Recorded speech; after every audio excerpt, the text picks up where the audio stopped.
I'm Charles Strong III of Strong Counseling Solutions LLC.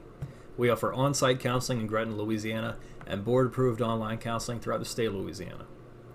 For provisionally licensed professional counselors, we offer supervision, and for mental health rehabs, we offer consultation, psychotherapy, and assessments. Today we're going to discuss learned helplessness, how it impacts you and what you can do about it. So the earliest experiments that coined the term learned helplessness, which now couldn't be conducted due to the cruel nature of them, were originally held in the 1960s by Martin Seligman and others who had hypothesized that preparing an animal to learn something ahead of time would speed up that learning process. Now this part is a bit upsetting, so I apologize ahead of time. Dogs were essentially being trained to jump over a wall to avoid electric shock. Those dogs who had not been trained with anything prior freaked out when the floor was electrified beneath them, learning to jump over the wall to a safe side faster than those who had been prepped with electric shocks. Those dogs without prior learning would soon learn to wait at the wall and jump over as soon as they felt the electricity. The dogs who had instead heard a tone associated with electric shock prior to this wall segment of the test, in effect, those who had supposedly learned ahead of time, failed the wall test. Instead, these dogs just opted to lie down and receive the electric shock as they whined. Penn State psychologist Sharice Nixon took a different approach, exploring acceptance and not fitting in with the classroom activity. Dr. Nixon passed out a face-down sheet of paper with 3 words written on it. The class had to use their own paper to do one at a time an anagram, which is to say they had to rearrange the letters of the word to make a new word. The class had to raise their hands when they were finished. About half the class almost immediately raised their hands for the first word, and Dr. Nixon goes to the second question while the half who didn't find an answer look around confused. On the second word, the same thing happened. About half the class finished suddenly, while the other half looked around without having written down their answers. The class did not know that half the class had 2 easy words, and the other half had 2 impossible anagrams for the first words, slapstick and whirl. The third word was the same for both groups, cinerama, which could be switched around to form Americana. On the third word, though, the anagram could be solved. Most of the group, who had the first 2 impossible words, gave up and didn't write down anything. Dr. Nixon suggested that this was an example of learned helplessness, where people try and fail and then blame themselves and don't make further attempts.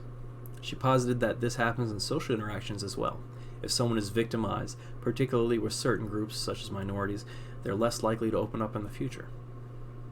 Dr. Kim Bennett of the University of Missouri at Kansas City illustrated more complex learned helplessness in humans as opposed to other animals. She noted that people spend much more cognitive energy on processing negative events, trying to determine if they're internal or external, stable or inconsistent, and whether they're global and will affect other parts of their lives. Dr. Bennett said that the more failures we experience, we adopt a more fatalistic, negative thinking filter. This, she said, can affect our overall health. If we feel that no matter what we do will not change our position, we consider doing things such as smoking, not exercising, and so on despite our doctor's pleas. So if we think nothing we do is going to make a difference, we tend to give up.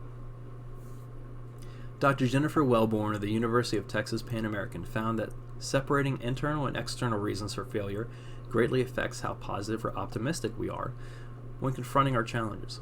She found that a more pessimistic internalization affects coping skills and reduces likelihood to attempt to change problems. So, in essence, that filter, negative or positive, that you take with you to gauge any new experience can determine if you're even going to try or not.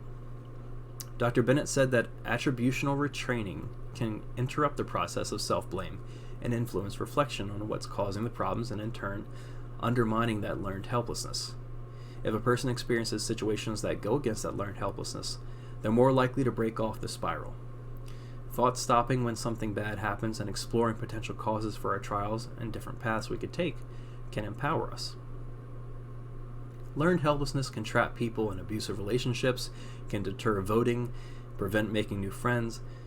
Facing our challenges with an open mind takes more energy than just succumbing to what we feel is inevitable, but it's the best way to ignite that change that's needed to overcome learned helplessness.